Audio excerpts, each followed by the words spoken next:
na ko benga ba jeune o baza ba jeune loko la biso o baza na conscience l'avenir de ces pays ezo dépendre na biso toya to telema to défendre l'intégrité mais biso to bengi ba jeune loko a biso jeudi biso ba jeune bilenge liboso ya seni. Oui, président Elias Ali, mon konzimutu azali, biso kosela kaka bango te. Biso pe to lobby jeudi ba jeune boya, ya SID, ya nouvel élan, ba résistant, ba activiste. Oh tout baza epris, ya développement na paix ya mboka oyo. To kuta na liboso ya siège ya seni. Cet passage de force afin que ba confisquer souveraineté ya peuple à partir ya Commission électorale nationale indépendante. Maintenant, machine et coquille kozonga li sous maté. On a déjà constaté que Bazali na voix y a pété, Bazali na voix y a force, bakoyo kakaka oyo force et coquille kosenga bango. Tout ça la fond pour faire échec na dictature naissante y a monsieur Félix Antoine Tshisekedi. Biso ba Congolais tozali vraiment déterminé na oitali dépolitisation ya seni. Omoni ete ndeko Denis Kandima bache na ndenge moko ya théâtre et tikala kosele mate plénière auto monaki. Lokola bango ba lexiki ndeko Kandima na ndenge ya makasi batalisi biso ke baza vraiment likolo ya population mais totalisa bango ke Assemblée nationale ezali likolo ya cour populaire te. Cette fois-ci nous n'allons plus reculer tant ya baventure ezali sous-souté, nous allons mener des actions de grande envergure comme M. Tshisekedi veut nous montrer que yaza au-dessus de la loi, au-dessus de la population, comme à se métamorphoser. Jadis il était un démocrate, aujourd'hui après la négociation du pouvoir avec M. Kabila à se métamorphoser, à commis qu'au combattre la démocratie. On va le prouver. Maintenant, to quitter sur le terrain, to mettre rapport de force total, nanya ko gagner Tumba. Oh, mais je sais une chose, nous peuple perdra et Tumba. Mon côté, rendez-vous là, arrive à parler. Biso peuple to pesa qui position biso que tous après. Je pense qu'à la mingité, bolemba tozo lemba vraiment balabala. Dictature yonde kochi lombo na Assemblée nationale. Ba député baza illégitime biso toko lingangote. Monsieur Mbosso a témérairement décidé de défier tout le peuple congolais en faisant entériner de manière cavalière et théâtrale une liste incomplète des membres de la CENI avec à sa tête Monsieur Denis Kadima, un proche de M. Félix Tshisekedi. Nous n'avons pas le droit de nous résigner, ni d'accepter une quelconque autocratie dans notre pays. Le peuple congolais doit se prendre en charge. Bengi batunyoso baya autour na ye pour être ensemble to mikako longola ba inya Congo o balingi ba memamboka na biso toujours na makambu ya mabe oyo tozo luka ko bundisa ti lelo o to ko kolonga teneti bombe neti ram neti social neti nzala neti pe o tozangi na est mboka Congo. Il faut biso mo to italanzela et plutôt la sabango que par rapport à l'article 5 de la constitution bokonzi mboka il peut se marier la peuple pour taper sa bokonzi et non lingo mamo ya batu muki o basa minoritaire.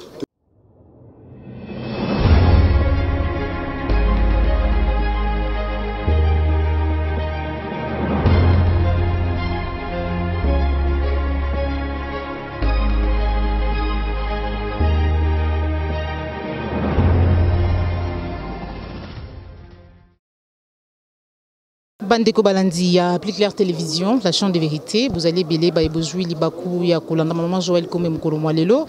Tozali ya bongo na Faden House, bipa iwapi tuye kozwa na Lumbangu. Réaction to peto yeko répondre un appel ya président Martin Fayulu ya bengisa ki presse mukolo mwalelo pour être toyo kaye en rapport na mambi matali enterrement ya président ya Seni na kombo ya Denis Kadima mais aussi mécontentement naïe, topé réaction naïe en rapport on a maïzali collègue à l'Assemblée nationale ko wote pa ya mokambi Assemblée nationale na kombo ya Mbosso Kodia ndebongo na tikibino bolanda lolenge nini a lancé message naïe mais aussi tokozwa réaction il y a ba cadre il y a population topé ya peuple topé ya bae o tokutana bango a ba patriote ba résistant lolenge boyebi to tozalaka toujours wana pona ko servir bino nde topusani pembeni po eto tolanda bango. Mesdames et messieurs, la MOUCA a organisé le 16 octobre courant une marche populaire et pacifique dans la ville de Kinshasa pour exiger notamment la dépolitisation de la CENI en vue de la tenue des élections libres, transparentes, inclusives, impartiales, crédibles et apaisées en 2023. L'adhésion massive de la population à cette revendication à travers une mobilisation sans précédent était en fait un référendum contre le pouvoir illégitime en place et surtout contre la procédure dolosive de désignation des membres de la CENI entreprise à l'Assemblée nationale sur fond de corruption, de débauchage, des menaces, d'intimidation, de chantage et de victimisation. Plutôt que d'entendre raison et suivre la voix du peuple, M. Mbosso a témérairement décidé de défier tout le peuple congolais en faisant entériner de manière cavalière et théâtrale une liste incomplète des membres de la CENI avec à sa tête M. Denis Kadima, un proche de M. Félix Tshisekedi. Ce forcing n'est pas différent des conditions de mise en place de la Cour constitutionnelle, et ce, pour servir l'ambition d'un homme qui veut, à tout prix, se maintenir au pouvoir, soit en poussant à l'organisation de mauvaises élections, soit en les retardant. Un tel affront, dirigé une fois de trop contre le peuple congolais, est simplement inacceptable et mérite une réponse appropriée à la hauteur de la provocation. Ainsi, je lance solennellement un appel à toutes les forces politiques et sociales du pays, réellement acquises au changement, à la constitution d'un grand bloc patriotique contre la dictature fasciste qui se met en place dans la négation et le mépris total de la souveraineté du peuple congolais. Ce bloc aura pour mission principale de mener des actions sur terrain afin de faire échec à ces macabres projets de fraude électorale. Chers compatriotes, je saisis cette occasion pour déplorer et condamner de la manière la plus ferme l'agression de nos militants le 16 octobre par les intolérants bien identifiés, laquelle agression a occasionné des blessés graves et malheureusement causé la mort hier 18 octobre de notre camarade et compagnon de lutte Davin Kalala, membre de l'ESID. S'il vous plaît, je vous invite à une minute de silence pour honorer sa mémoire.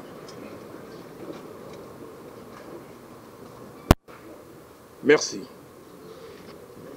Mes très chers compatriotes, et comme si cela n'était pas suffisant, ils ont poursuivi leur œuvre de destruction en saccageant le siège de l'ESID le même jour.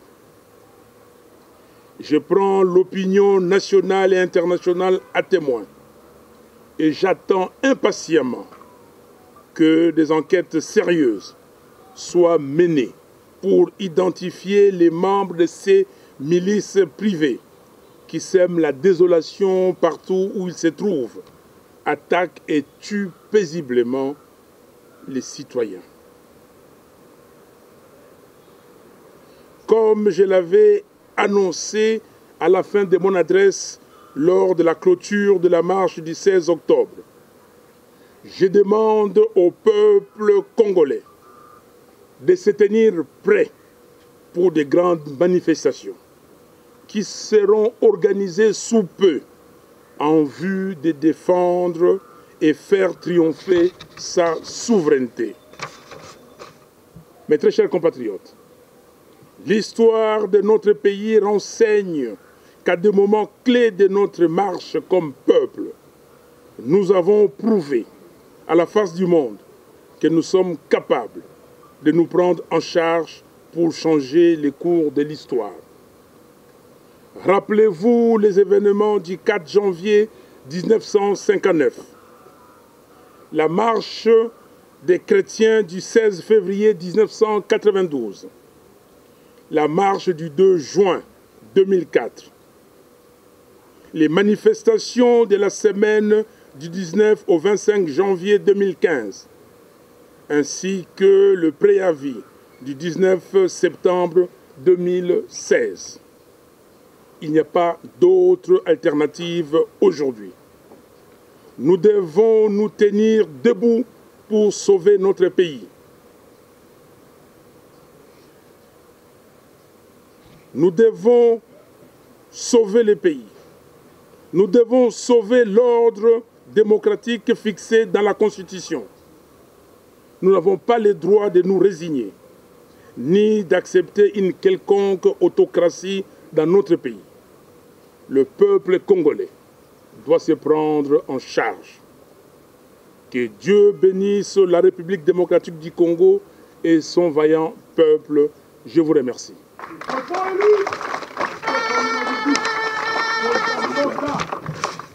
Ndenge tolelai na 2018, ndenge tolelai na 2011, yango wana mokonzi mboka Martin Fayulu Madidi azwi bilo nyonso na maboko ya bengi bato nyonso baya autour na ye po ete ensemble tomeka ko longola bayini ya Congo oyo balingi bamema mboka na biso toujours na makambo ya mabe oyo tozoluka kobundisa ti lelo oyo tokoka kolonga te neti bombe neti ram neti social neti nzala neti pe oyo tozangi na est mboka Congo kaka ndenge mokonzi mboka otoloba awa ezala ba activité belé ya minene tokosala ya terrain yango wana bengi bato nyonso oyo balingaka Congo baya kosangana na ye po ete akamba biso nyonso na ba activité wana boyeba déjà ke Rosa Malonda baponaki mpe kaka bongo mais boyebi ke babosani ye donc makambo ya kadima mpe boyeba ke toyebi ndenge kosukela mais soki tovandi kimia nde bakokanisa ke tosepeli mais comme toyebi mokili mobimba esepeli te kaka ndenge tosepeli te mpo na ram kaka ndenge tosepeli te ndenge barwande bakoti na Congo lobi kaka ndenge tosepeli te ndenge bandeko na biso ya Kasai bazokufa na nzela kaka ndenge tosepela te ndenge bato bakufa na Yumbi kaka ndenge tosepelaka te ndenge biloko nyonso mabe ezoya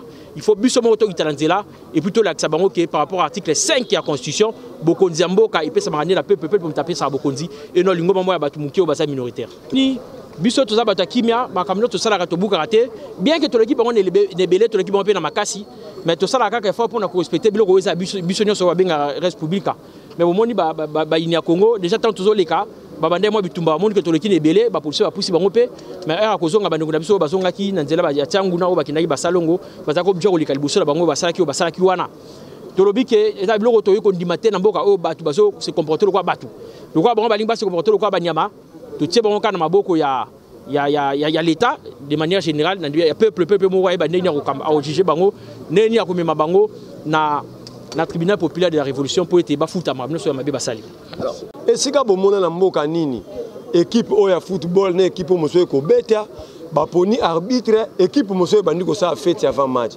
elakisi ke match eza gagné en avance maintenant biso po tozonga na souveraineté ya peuple pas c'est un droit na kobenga bajeune oyo baza bajeune lokola biso oyo baza na conscience l'avenir de ce pays ezodépendre na biso toya totelema todéfendre l'intégrité omoni na bapandi sango na bato ya union sacrée bafandi kimia lobi incursion rwandaise esalamaki bazwi biso 6 villages sur 12 na Niragongo moto alobi te toza balinique ba jeune autour ko sauver mboka na biso. Le président Eli a tout dit. Nous avons besoin de sauver ce pays. Le pays est très mal dirigé, la dictature est comme Kobeta, Koboma, Bomonaki mokolo ya marche na biso ya le 16, bato babimi boya to balimbisanga imotakala. Ce qui président boy kotanga na kotanga na siège ya IDPS. Pas plus tard hier, ba policier ba koloba na monoko na bango. Bokote la bango na kati ya siège baza mukie.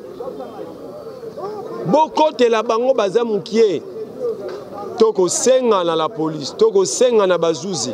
Tous on a besoin d'enquête indépendante. Que bato wana baza identifier, les images sont là. Si réellement tous en état de droit et solo, bato wana faut ba répondre. Kasina koyebisa ndeko Chilombo. Il a maintenant l'occasion, l'unique d'ailleurs, au Atikali Nango, il y a en face du monde qu'il est sérieux. Ce qui a tiré parce que pas tout quand ça cas di maza déjà cas di bana comme présenté moto comme ça cas di ma président c'est ndeko Chilombo ndé yango plutôt ko benga ba kongomani président lobi soupe mais biso to bengi ba jeune loko a biso jeudi biso ba jeune bilenge liboso ya seni oui président Elias Ali mokonzi mutu azali biso ko c'est la kaka bango te. Biso peut lobby jeudi ba jeune boya ya SID ya nouvel élan ba résistant ba activiste oh tout baza e prix ya développement na paix ya mboka oyo to kuta na liboso ya siège ya Seni ba lever option pour faire cette passage de force afin que ba confisquer souveraineté ya peuple à partir ya commission électorale nationale indépendante. Maintenant, machine ekoki kozonga lisusu simate. On a déjà constaté que Bazali na voix ya pété, Bazali na voix ya force, bakoyo kakaka oyo force ekoki kosenga bango. C'est pourquoi vous voyez que le président légitimement élu, Lelo, a bengi population naye, va se réveiller, va télément de façon que ba bunda pour que ba confisquer souveraineté na bango oyo monsieur Kabila na monsieur Nanga balingi encore kubuto la bango yango.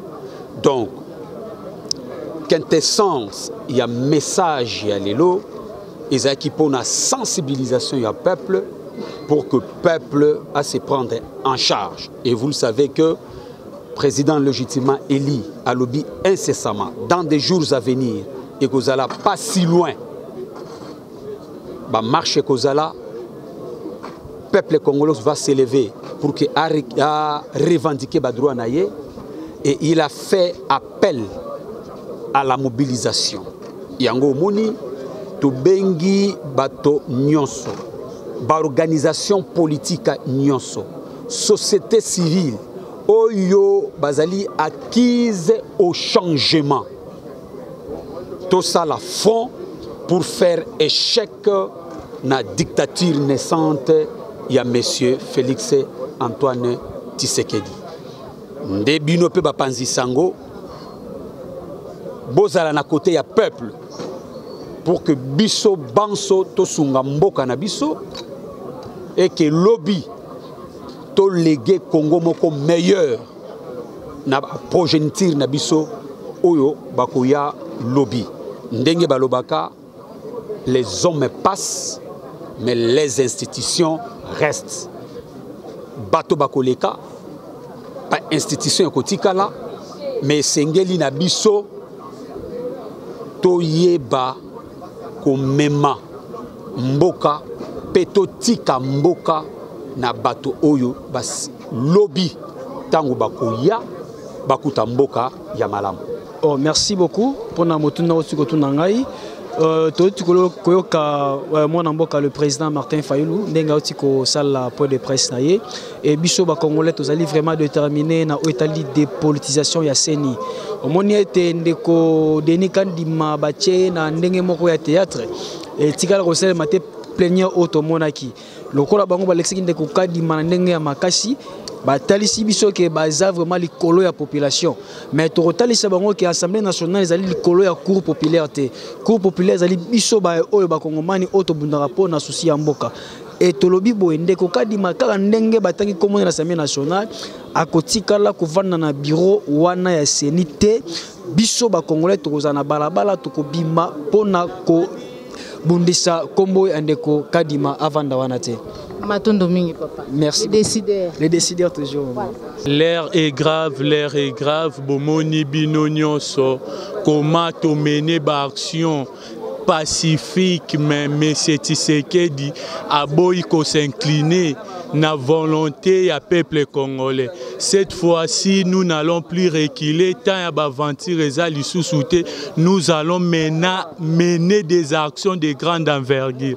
Comme M. Tshisekedi veut nous montrer qu'il y a ça au-dessus de la loi, au-dessus de la population, comme à se métamorphoser. Jadis, il était un démocrate, aujourd'hui, après la négociation du pouvoir avec M. Kabila, à se métamorphoser, à combattre la démocratie. On va l'éprouver. Maintenant, Tokiti sur le terrain, to mettre rapport de force total, Nanya ko gagner Tumba. Oh, mais je sais une chose, nous peuple perdra et Tumba. Mon côté, rendez-vous, là, arrive à parler. Merci beaucoup. Je pense que Boyoki déjà, le président élu Martin Fayoulou, et jour où il y a marche, président Tunaki peuple, est-ce que ceux qui balingi ba couronné Kadima, est-ce que tous après à Kobima, biso peuple to pesa qui position biso que tous après.